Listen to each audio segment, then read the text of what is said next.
This is the Pebble. It was a very fashionable phone back in 2005. This is Aura. It's a swivel mechanism. This is the MicroTac. It's technically the first flip phone ever made. Some slider phones. The Time Port, the Moto Min, Iridium, Moto X4 Z24s. I'm Felipe. I'm the self-proclaimed Motorola King. Why do you fell in love with your girlfriend, with your boyfriend? It's the same, you can't explain it. I'm in love with Motorola. I have like 165 phones, plus all the accessories. I was a kid, I was coming out of school, it was winter, it was pretty dark already, and someone came with a knife and said, "Give me your phone." And that's when I realized how far I would go for my love for Motorola. And I said, "No, I'm not giving you my phones, I'm giving you my shoes." I gave him my shoes and I was barefoot in winter in the middle of the street. Yeah. This is the Moto Z24s. You can drop it from any height and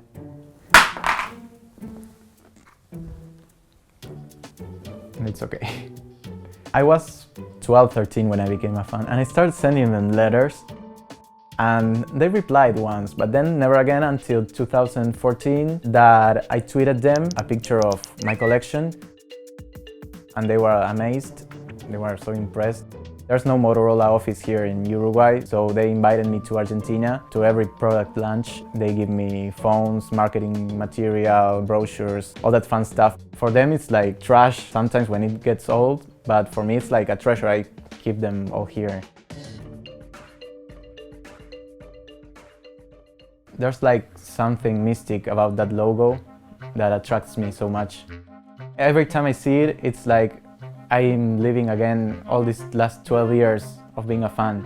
So I feel that power, all the nostalgia and the memories.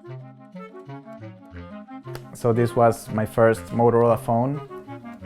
It's not a fancy, it's just another flip phone. But I don't know why I felt in love with Moto at the time. So I said, oh my God, it's so cool. I really want to have the next Motorola phone, and that's how I began collecting. This is the MicroTac. It's technically the first flip phone ever made, even though this is just like a gimmick. The antenna is also a gimmick because people thought at the time that if you had an antenna you would have better reception. So they added this as a design element, but it doesn't do anything. Alright, so this is the Razr. It's the most iconic phone Moto ever did. For 4 years, it was the best-selling phone in the US. Even after smartphones were launched and the iPhone was launched, the Razr was still very popular.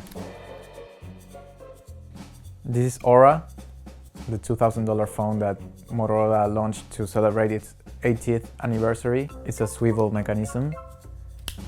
It's got the only circular display. It represents so much to me because it was on my wish list for 4 years. I always play around with it or even use it as my main phone on the weekends. It's so cool to do this.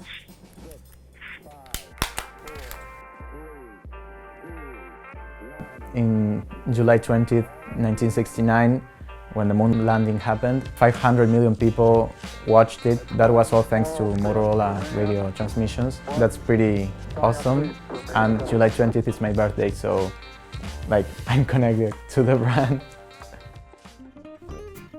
That's why I'm in love with Motorola, because they have done so much in the 20th century. They invented car radios, walkie-talkies, then the first mobile phone. Even though they weren't so successful, they were still innovating all the time. When I was a kid, my dream was to be the chief marketing officer at Motorola one day, but right now I feel like I'm doing a lot through the fan community that I built, a social media fan community, and we have 150,000 followers. You know, Motorola, the mobile phone business, is owned by Lenovo. They decided they just wanted it to be called Moto. Imagine my sadness at the time. So I started sending emails to everybody, it became crazy, and they changed it back pretty quickly, so they realized it was a mistake. Here in my country, everyone moved on to Galaxies and iPhones, and every time I say, oh, I'm a Motorola collector, they say, does it even exist anymore? I'm a very nostalgic person. It's not about the chase or getting the product. It's just like I want that piece to represent that exact moment when I bought it. It's like I pick up a phone and I remember everything, all the history that I had with the phone, not the history of the product. I don't know if I'm the most dedicated. I am the most annoying. Like, I persevere.